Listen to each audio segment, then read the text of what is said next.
We had left off in our discussion on homeostatic imbalances with cold sores. So let's get back to that. This is not a skin disease. It is something that is a nervous system disease caused by a virus. Um, People can have different levels of response to this. Most people have the virus that causes this. This is a herpes virus. It is herpes simplex 1. Herpes simplex 2 is genital herpes. And the fact is that the two are the same. It's just geography. There's not much difference in one organism or the other.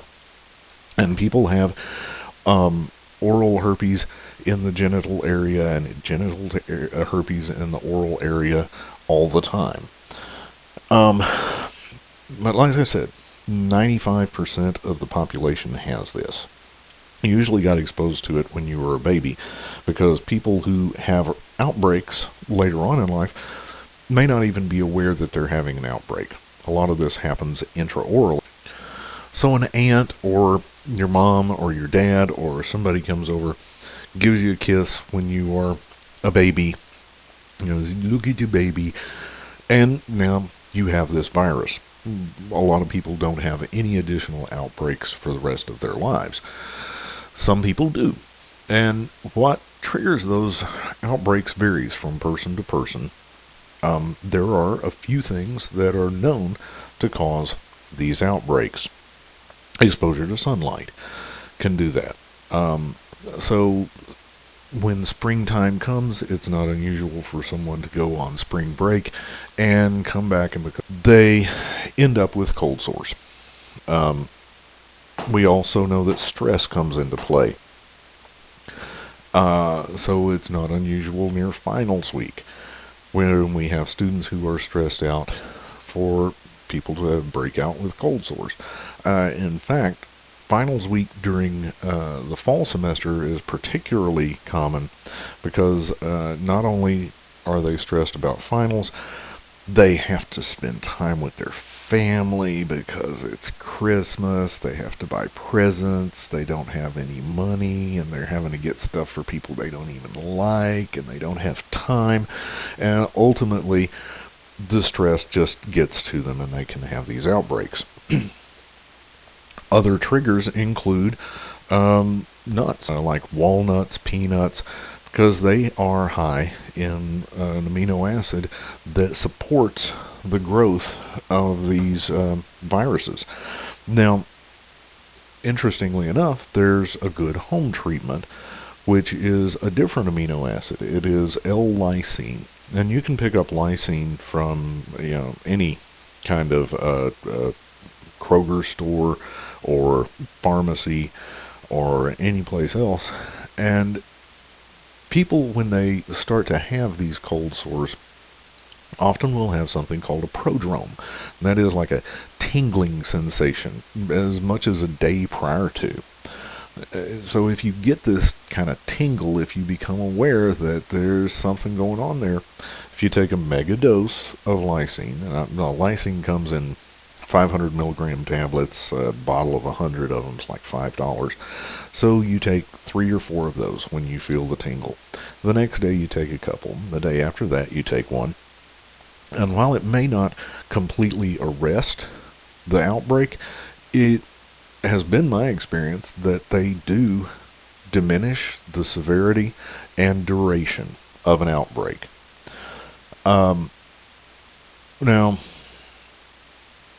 this can also, when you are having an outbreak, you can easily self-inoculate. So don't touch a cold sore and then rub your eye. You can get herpes in the mucous membranes of your eye. Certainly, if you have a cold sore outbreak, don't kiss somebody else just on the off chance that they don't have the condition, so you don't want to spread it. This can also, if you have an open wound, get in there and you can get some herpes outbreaks in some unusual places. I had a dentist friend who had a cut on her finger This was prior to working with, when we all worked with gloves. She didn't know her patient had this outbreak in their mouth. Started doing some work, and a week later, she developed herpes outbreak underneath her fingernail, and that was quite painful. In fact, painful enough that she took a dental drill, drilled through the nail to relieve the pressure. Now, other conditions. There are infections and allergies. So contact dermatitis, you've been exposed to something that causes an allergic reaction. This is usually a delayed type response. So it's a day or two later, and you look down and you've got this rash on some part of your body, and you wonder what happened. Frankly, poison ivy, poison oak, poison sumac, these are allergic responses. And you, to have that response, you've already been exposed to it once before. Impetigo, that's a bacterial infection, very common amongst kids, something that gets spread at swimming pools and things like that. Psoriasis, this is this flaky growth of skin cells. What happens is that the stratum germinativum starts really multiplying cells incredibly rapidly, to the point that the cells don't mature by the time they reach the surface. So the cells end up being really silvery in color, and because cells are growing quickly, they release little toxins into the surrounding tissues, which makes the tissue itch. So people with psoriasis, it itches terribly, and the more they scratch it, the more it itches. Anyway, we don't know what causes it. Psoriasis can be triggered by trauma, infection, or stress. We see this around joints a lot. Now, treatments vary. I have a friend who's had psoriasis since he was a child, and he's been through every conceivable treatment. The fact is that he can no longer donate blood because of the nature of the medications that he's been on. So he has a real extreme case. Well, this is just some graphics to show you what some of these conditions look like. There's cold sores. Generally speaking, you see this on one side or another. You don't see this on both sides of the mouth. So chances are this is this person's first outbreak. Here's impetigo, when you see these kind of round, ring-colored with scaling tissue there. And here's psoriasis. Again, note that this is right around a joint. Now, we've talked then about some of the pathologies here. We're going to talk about burns. A burn can be caused by any of a number of things. What a burn is tissue damage and cell death. And that's really it. It is death caused by heat, electricity, ultraviolet radiation, chemicals. But the risks, regardless of what it is that caused it, are more or less the same. By killing off cells and damaging tissue, you risk dehydration. By losing fluids, you risk electrolyte imbalances. And if you lose enough fluids, you can actually go into circulatory shock because there's not enough fluid for your blood to pump properly, or your heart to pump blood properly. Now, there are ways to determine the extent of burns. If you've watched ER or any health show, they'll roll someone in and say he has burns over 37% of his body or something like that. And if you've ever wondered how that's done, what they have is this rule of nines, which will measure the extent of burns. You need to know that this is a measure of the extent, not the severity. But the body is divided into 11 areas for an estimation, and they can look then and say this person has a burn on their whole front torso, that's X percentage. Each area represents 9% of the total body surface. So here's this table. Breaks it down. We have the face, which is 4.5%, and the back of the head, which is 4.5%. So the whole head is 9%. The anterior and posterior upper limbs, each limb is a total of 9%. Front side's 4.5%, back side's 4.5%. The trunk, anterior and posterior, that's a total of 36%. But you can say that the thoracic region in the front is 9%, the abdominal region in the front is 9%, and the same for the back.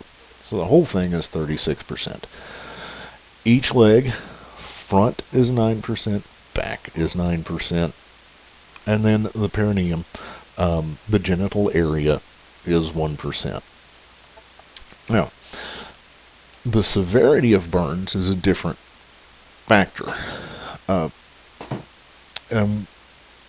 let's go back here.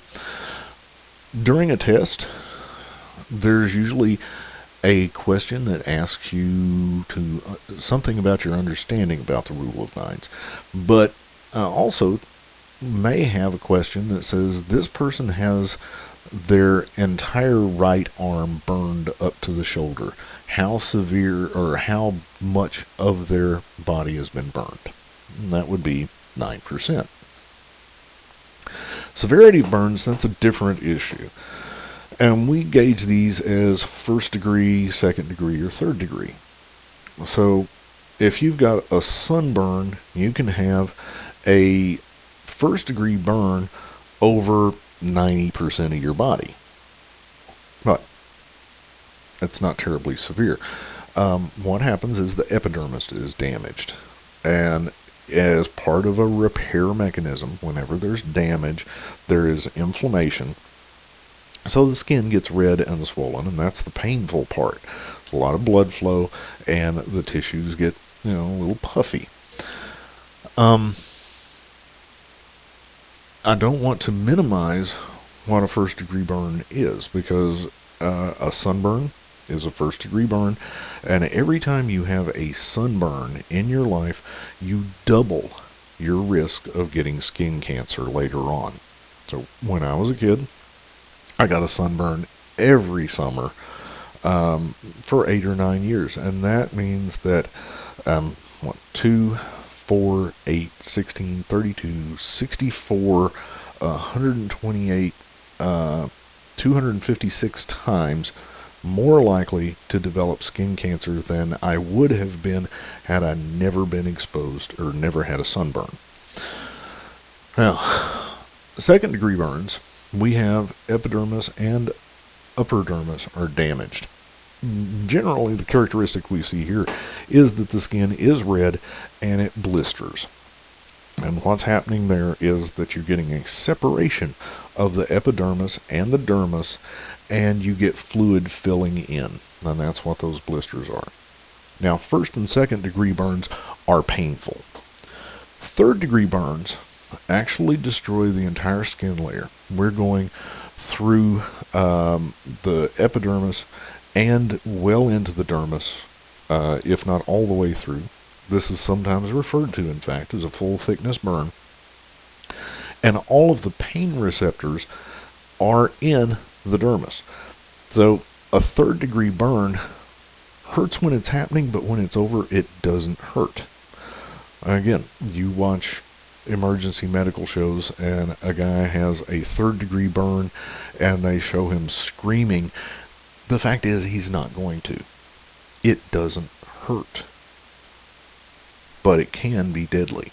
Absolutely. Just depends on the extent. In this case, the burn is gray, white, black, something like that. Well, things that can happen. Third degree burns, they may require grafting. And when they are, even if they don't require grafting, they've gone deep enough that you may not have sweat in that area anymore. The sweat glands are going to be destroyed. You may not have hair grow back in that area because the follicles have been destroyed. That can also happen with second degree burns, but we don't see it as often. But third degree burns, yes, you can have damaged areas where all of the derivatives are gone. Now, these are some images of various degrees of burns. I'm not sure how well you can see these, but no, I can't zoom in on that. But these young girls have a first degree sunburn, and again, that's quite painful. This is probably particularly bad in her case because she is blonde haired, so she has pale complexion, and that's even much worse for someone who has that skin coloration. Here's a second degree burn on the arm, probably spilled some boiling water or something, and I don't know if you can tell, but there is some blistering occurring right in this area. Now this is a third degree burn, skin sloughing off. And to me, it has such a sharp demarcation there. I have to believe that this person had some sort of thigh boot on and got some very, very hot material down in the boots and couldn't get them off. Now, looking at this, both legs completely burned. We said 9% front, 9% back, so that's 18% on that leg, 18% on that leg total. That person has a 36% of their body burned. Now, in terms of severity, what is a critical burn? This person has a critical burn because burns are considered critical if 25% of the body has a second degree or worse. If 10% of the body has a third degree burn, that's a critical burn. These are situations where you can lose lots of fluids, lots of electrolytes. We also would say critical burn if it is to the face, hands, or feet is critical, even if it doesn't fulfill these other criteria, because we use our hands, our feet, the muscles of our face. So those are particularly significant burns. At this point, we're going to stop with the discussion of skin conditions. Stopping on the part about burns. Stopping on the part about burns. We will pick up on cancers in our next presentation.